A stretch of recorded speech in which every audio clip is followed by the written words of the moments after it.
आज की वीडियो में मैं आपको दो तीन छोटे छोटे और बहुत ही इम्पोर्टेंट कंसेप्ट सिखाऊंगा जो कि बहुत ज़रूरी भी है, लेकिन अक्सर स्टूडेंट्स इस पर तवज्जो नहीं देते और इसमें कंफ्यूज होते हैं, इसको गलत इस्तेमाल कर लेते हैं। वो दो तीन कंसेप्ट्स में सो और सच के दरमियान फ़र्क क्या है और इसका इस्तेमाल करने का तरीका क्या है। दूसरा, क्वाइट और इनफ के दरमियान फ़र्क क्या है और इसका इस्तेमाल करने का तरीका क्या है, कहाँ पे हम लोग इसको इस्तेमाल कर सकते हैं और कहाँ पे नहीं। तीसरा और आखिर में हम रादर की कंसेप्ट को हम अक्सर बच्चे रादर को बट के साथ मिक्स कर लेते हैं, क्योंकि ये दोनों अलग अलग चीज़ें हैं, आपने मिक्स नहीं करना है। तो आज की वीडियो में हम ये सब चीज़ें सीखेंगे, तो मेरे साथ जुड़े रहें। आपको सिखाऊंगा 5 मिनट में पूरा डिटेल और मिसाल के साथ। सबसे पहले अगर मैं लिखूं सो वर्सेस सच, सो वर्सेस सच, सो और सच दोनों की मीनिंग सेम है। ये दोनों एम्फसाइजिंग वर्ड्स है, यानी जोर देने वाले अल्फाज है। दोनों का मतलब सेम है, लेकिन इस्तेमाल करने का तरीका अलग अलग है। ये दोनों किसी भी अगर नॉन एडजेक्टिव या एडवर्ब के साथ जब आप लगाओगे तो वो एम्फसाइज करता है, वो जोर देता है उस चीज़ की मानी को, उस चीज़ की मतलब को। मिसाल के अगर मैं लिखूं quick and so quick, quick मतलब तेज। जब मैं इस जो द वर्ड क्विक पे अगर मैं एम्फसाइज करूँ, उस पर जोर दूं, तो मैं लिखूंगा सो क्विक। समझ में आई बात। दूसरा, अगर मैं लिखूं स्टूपिड पर्सन और इसके साथ लिखूं सच स्टूपिड पर्सन, जब मैंने सच स्टूपिड पर्सन्स लिखा तो इसका मतलब है मैंने थोड़ा जोर दिया स्टूपिडिटी पे, या उस शख्स की स्टूपिडिटी पे मैंने जोर दिया हुआ है, सच ए स्टूपिड पर्सन। अब मैंने बताया कि इन दोनों में फ़र्क है। फ़र्क कहाँ पे आएगा? सो हमेशा एडजेक्टिव के साथ या एडवर्ब के साथ आप इस्तेमाल कर सकते हो, नोन के साथ आप कभी भी इस्तेमाल नहीं करोगे। फिर सुनो, सो जब भी किसी सेंटेंस में आए तो आपने या तो एडजेक्टिव के साथ या एडवर्ब के साथ या दोनों के साथ इकट्ठे आप इस्तेमाल करोगे, नॉन के साथ आप कभी भी इस्तेमाल नहीं करोगे। दूसरी तरफ आ जाए सच की। अगर हम बात करें, सच का मतलब है वही मीनिंग तो सेम है। सच आप हमेशा या तो आप नाउन के साथ इस्तेमाल करोगे या एडजेक्टिव के साथ इस्तेमाल करोगे, एडवर्ब के साथ आप कभी भी इस्तेमाल नहीं करोगे। फिर सुनो, सच आप हमेशा या तो नाउन के साथ या एडजेक्टिव के साथ या नाउन और एडजेक्टिव दोनों के साथ किसी भी सेंटेंस में आप इस्तेमाल कर सकते हो, लेकिन एडवर्ब के साथ आप कभी भी इस्तेमाल नहीं करोगे। कुछ मिसालें आपके सामने पेश करता हूँ।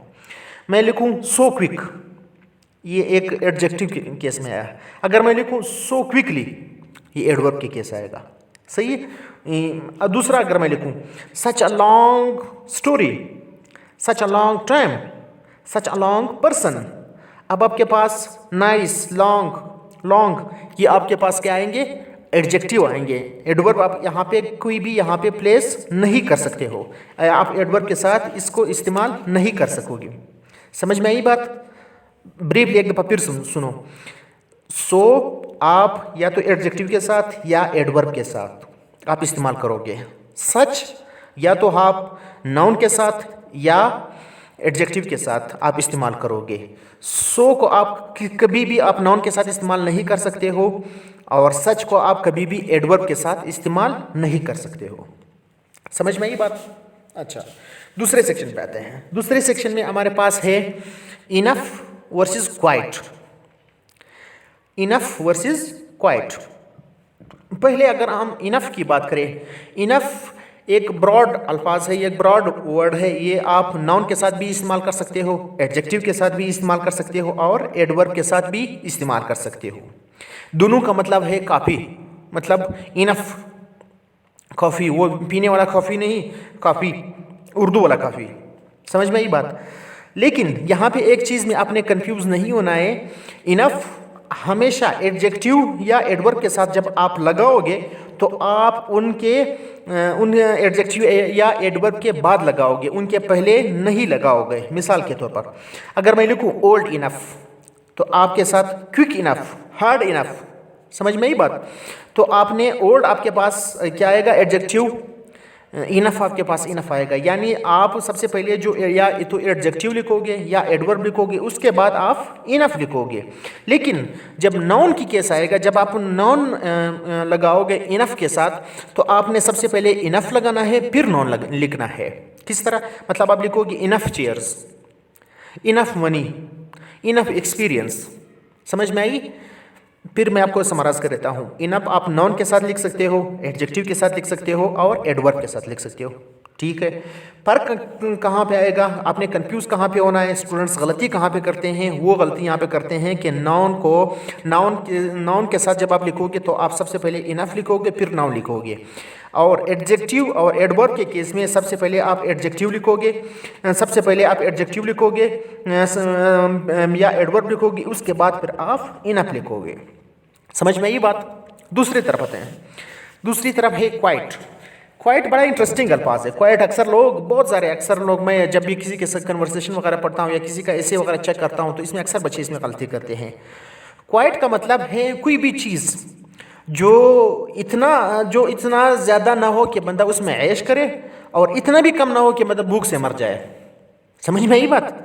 मतलब कोई भी चीज़ जो इतना भी ज़्यादा ना हो कि आप इसको बिल्कुल वापर मिकदार में आप उसको यूटिलाइज कर सकते हो। मिसाल की पैसे की हम बात करें, रोकड़े की हम बात करें, रोकड़ा इतना भी ज़्यादा ना हो कि आप इसमें ऐश करें, मर्सिडीज़ की गाड़ी में घूमें, लेकिन इतना भी कम ना हो कि आपके पास रात को खाने के लिए कुछ भी ना हो। तो उस सेंस में हम क्वाइट इस्तेमाल करते हैं। मिसाल के तौर पर अगर मैं लिखूँ क्वाइट कोल्ड, यानी इसका मतलब है सर्दी तो है, लेकिन इतना सर्दी भी नहीं है कि मतलब बंदा उसमें फ्रीजिंग टेम्परेचर भी नहीं है कि बंदा उसमें गुजारा ना कर सके। या क्वाइट नॉइस, यानी शोर तो है लेकिन इतना शोर भी नहीं है कि मतलब बंदा उसमें ना सो ना सके, या ना कुछ पढ़ सके, ना कुछ किसी से बात कर सके। या तीसरा मिसाल लिखूँ quite an old house. Quite an old house मतलब कोई पुराना घर है, किसी पुराने घर की बात कर रही है, लेकिन घर तो पुराना है लेकिन इतना पुराना भी नहीं है कि बंदा उसमें रहने के काबिल भी नहीं है। समझ में आई बात? तो क्वाइट का मतलब है वेरी से कम और लिटिल से ज़्यादा। वो कोई भी चीज़ जो वेरी से कम हो और लिटिल से ज़्यादा हो, उस सेंस में हम लोग क्या इस्तेमाल करेंगे? क्वाइट। तो ये हो गया हमारे पास इनफ और क्वाइट की डिफरेंस। अगला हमारे पास है रादर, RATHER, रादर। रादर एक ग्रामर की वो अल्फाज है जो यूजुअली हम लोग इसको नेगेटिव सेंस में इस्तेमाल करते हैं। कोई भी चीज़ जहाँ पे नेगेटिविटी की बात हो रही हो, जहाँ पे कोई आइडिया आप गलत सेंस में, गलत सिमत में, गलत चीज़ कोई चीज़ मतलब नेगेटिव सेंस की तरफ बात हो रही हो, तो आप रादर इस्तेमाल कर सकते हैं। वहाँ पे आप बट की इस्तेमाल कम कर ले। अच्छी और फॉर्मल इंग्लिश में हम लोग रादर उस सेंस में इस्तेमाल करें हैं जहाँ पे हम लोग हर जगह आप बट इस्तेमाल नहीं करोगे, आप रादर इस्तेमाल उस जगह पे इस्तेमाल करने की कोशिश ज़्यादा करो जहाँ पे नेगेटिविटी की बात हो रही हो। लेकिन कभी कभार कोई भी चीज़ जो नॉर्मल से कुछ ज़्यादा हो, कुछ सरप्राइजिंग हो, कुछ एक्स्ट्रा ऑर्डिनरी हो, उस चीज़ को एक्सप्लेन करने के लिए तो हम लोग इस्तेमाल करेंगे रादर। समझ में आई बात? रादर यूजुअली हम नेगेटिव सेंस में इस्तेमाल करते हैं, लेकिन कोई भी चीज़ जो नॉर्मल से कुछ एक्स्ट्रा ऑर्डिनरी हो, कुछ यूनिक हो, कुछ सरप्राइजिंग हो, कुछ एस्टोनिशिंग हो, तो उस सेंस को उसको अच्छी तरीके से एक्सप्लेन करने के लिए हम लोग लिखेंगे कि यार रादर इस्तेमाल करेंगे, बट इस्तेमाल नहीं करेंगे। समझ में आई? आपने बट को यूजुअली हम लोग बट लिखते हैं अंग्रेज़ी में। फॉर्मल इंग्लिश में जब आप कोई भी चीज़ आप नेगेटिव सेंस में जब आप लेके जा रहे हो, तो आप बट की जगह आपने रादर लिखना है, नंबर एक। नंबर दो, जब कोई भी चीज़ जो नेचर में हो, कहीं पे हो, कोई सिचुएशन हो जो यूनिक हो, एक्स्ट्रा ऑर्डिनरी हो, उसको एक्सप्लेन करने के लिए आपने क्या लिखना है? रादर लिखना है। आप कुछ मिसालें मैं आपके सामने रखता हूँ। आमतौर पर जनरली मिसाल के नेगेटिव सेंस की अगर हम बात करें, Sumer is medically fit rather edged. मतलब सुमेर तो मेडिकली तो वो फिट है लेकिन वो बूढ़ा बहुत है। दूसरा अगर मैं लिखूँ, she is intelligent rather lazy, यानी वो तो इंटेलिजेंट है लेकिन वो सुस्त बहुत बड़ी है, बहुत सुस्त है, सारा दिन पड़ी रहती है और पबजी खेलती रहती है। दूसरा मिसाल मैं अगर लिखूँ, आप एक्स्ट्रा ऑर्डिनरी सिचुएशन को किस तरह एक्सप्लेन करोगे रादर के साथ? Ali found a burger shop on the beach rather serving a nice burger.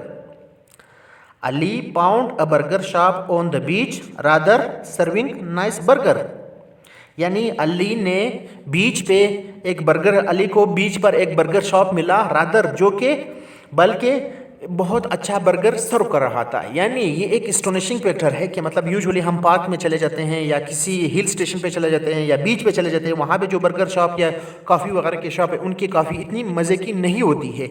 अब इस चीज़ को आपने जब एक्स्ट्राऑर्डिनरी केस में आपने, चूँकि वो हैरान है कि यार मुझे बीच पर एक बर्गर शॉप भी मिला और बर्गर भी बहुत अच्छा सर्व कर रहा था, समझ में आई। तो ये एक यूनिक कंडीशन है, चूँकि हमारी इलाके वतन और हमारे मुल्क में इस तरह की चीज़ें बहुत कम होती है। जहाँ पे आप पार्क वगैरह में जाते हो तो बड़ा थर्ड क्लास की कॉफ़ी और चाय वगैरह आपको सर्व कर देती है। तो अली को जो बर्गर शॉप मिला बीच पे, तो अली बड़ा खुश है कि यार बर्गर भी दे दिया, बीच में भी दिया और बहुत अच्छी क्वालिटी का भी दे दिया। तो इस चीज़ को एक्सप्लेन करने के लिए अली ने रादर बट की जगह रादर इस्तेमाल किया। तो हो